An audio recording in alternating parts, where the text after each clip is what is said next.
Hi everyone, my name is Hartlie Smithie, and today I'm going to be talking to you about my chosen chapter, Chapter 11, over culture, communication, and conflict, and how my chosen chapter relates to the topic of the US versus China and TikTok feud.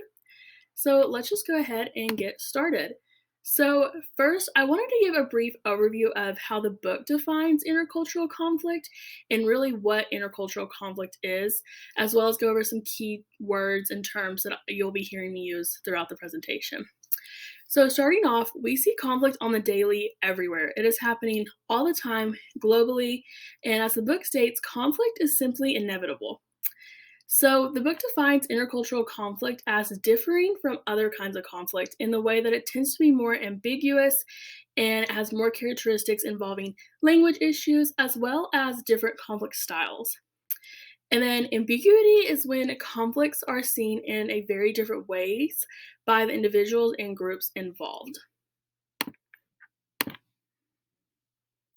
So, for my current event connected to intercultural conflict, I have chosen the US, China, and TikTok feud. And if you are unaware of the issue at hand, the US has concerns for our national security, and they say that the popular app known as TikTok threatens our national security and that the app has ways of possibly stealing our private information and giving it to the Chinese government. The US also has concerns for minor safety using the app, and they have these concerns due to a law implemented by China in 2017, and it requires all Chinese-owned companies to give Chinese government any personal information or data relevant to China's national security. And TikTok says that they have always answered security concerns with transparency when it comes to US based protection of US user data. So, this is a perfect example of ambiguity. All parties involved in the conflict all see it in a totally different way and have their different opinions on it. So, there are different kinds of intercultural conflicts, including religious conflicts and international conflict. So, in this case, what kind of conflict is the US versus China and TikTok? And that would be international conflict. Now, I think when people hear the term international conflict, their mind instantly goes to war and on that sort of scale of international conflict. But the book talks about how international conflict is just conflict between any countries, and it even gives an example of international conflict leading to war, but it can be a lot more simple in cases of international conflict, such as the matter of TikTok between China and the United States. I also included this little comic art right here to show how there are several different kinds of intercultural conflict styles, and all the styles depicted in this I thought were perfect because it just shows that everyone does have their own style of dealing with conflict. So on March 23rd, Congress met with the TikTok CEO, Shou Chu, and I wanted to identify if the meeting took an indirect or direct approach to this conflict. And after reviewing several clips, I felt the whole congressional hearing took an indirect approach.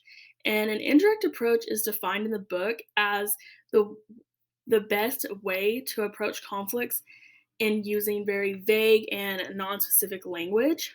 So, members of Congress used very vague terms in questions, resulting in Mr. Chu seeming almost overwhelmed by the vagueness and seeming confused as to what he was being asked because their questions were so vague.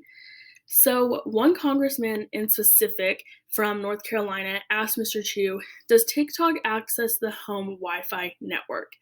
Mr. Chu sat confused for a moment and just couldn't, I don't even think, comprehend how simple of a question. It was such a simple question that it kind of overwhelmed him because he didn't even understand how they didn't understand what they were asking.